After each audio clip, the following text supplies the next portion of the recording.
Join me for dinner. That's not a request. Gently, Master. The girl lost her father and her freedom in one day. Yes, the poor thing is probably in there scared to death. Exactly.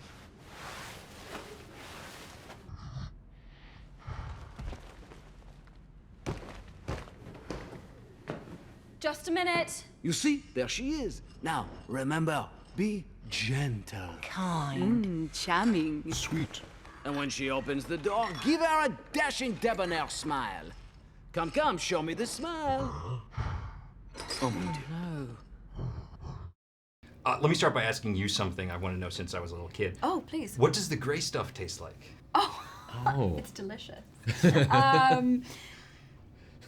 You know what? It was a special effect. I never got to know what the grey stuff tastes like. That's so sad. That is sad. We'll get you some. Can we get her some grey stuff? Can we get me some please? grey stuff from somewhere? Disney owes you a feast. They do. Of grey I will stuff. remind them that. I'm curious, you were attached to a version of Beauty and the Beast that Guillermo del Toro was going to direct. Yes. How did that become this version? So it's been this crazy journey. People don't realize, but I've been attached to telling this story for 7 years now.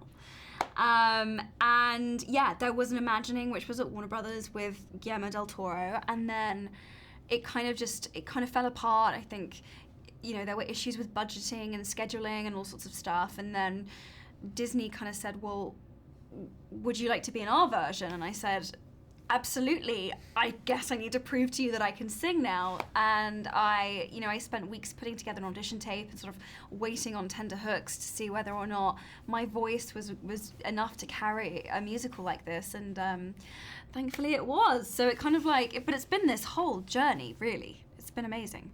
And what are you physically doing when you're on set? What does it Right look now. like? What are you doing right now? What are you doing? On set, on the day, I was in a Lycra muscle suit on stilts, about 40 pounds of sort of rubber, covered in grey Lycra marker dots on the stilts. And yeah, we would play the scenes, and then every couple of weeks I'd go and do the facial capture separately, and Emma would sit the other side of this strange cage, and my face was sprayed with 10,000 UV dots, and we'd play all the scenes again. And they'd take that data away and morph it into the beast and map it onto the body that we'd puppeteered on set. But yeah, on the day, I just looked like a crash test hippo on stilts, really. It's such a strange experience watching, and I can't wait to see it again, simply because you watch it and you're aware that this movie, you memorize the animated version, and I think most of the world has at this point. Right. But then there's these little twists that make it something different, and I'm curious what Bill Condon mentioned or talked to you about doing that. Well, I think in all departments, really, there were sort of little twists and turns, and I don't know where to begin. Yeah, no, I think, well, for me, certainly, the fact that Alan Menken had written 2 new songs for this was unbelievably exciting. I mean, 3 to have new songs. Oh yeah, you're right, 3. 3. Yeah, no, to have the original creator of these amazing songs be able to give us something new for this version was incredible. And I think working with Bill and Steve Chbosky and Evan Spitopoulos, I'm so bad at saying his name, but anyway, and Dan and I working together to kind of fill in, you know, pieces of conversation, to fill in sort of a little bit more of their backstory, all sorts of things.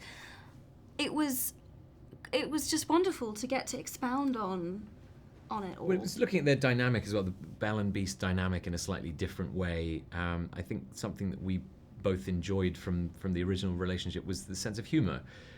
But obviously with an animated creature, the comedy comes more from a slightly cartoonish sense. So we were looking for a version of funny that would fit with this dynamic. We looked at the fact that the original conception of Belle was loosely based on Katharine Hepburn. So looking at some of the actors that she'd gone toe-to-toe with in sort of screwball comedies and things, and trying to bring some of that element of humour to it. And yeah, finding a bit of a dry wit to the Beast that Emma Watson's Belle could and would fall in love with. I couldn't be a Beast that Emma conceivably wouldn't fall in love with.